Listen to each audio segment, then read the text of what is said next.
अस्सलाम वालेकुम गाइस, आज हमारे पास ओडी की 5 आई है जो कि इसमें मिस फायर था। इसकी इग्निशन कोड शॉर्ट है 1 नंबर। ये देख सकते हो इग्निशन कोड की हालत कंडीशन बिल्कुल टूट से बाहर निकल रही है। दोनों इग्निशन कोड टूट गई।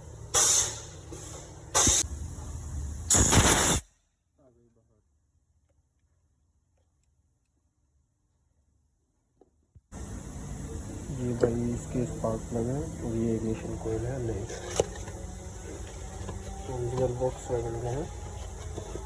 इन गाड़ियों में बैटरी सबसे बढ़िया चीज़ एक यही है कि इनमें ओरिजिनल पार्ट अगर तुम यूज़ करोगे तो गाड़ी बढ़िया चलेगी।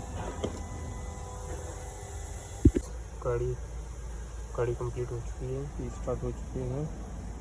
आरपीएम नॉर्मल है गाड़ी पे।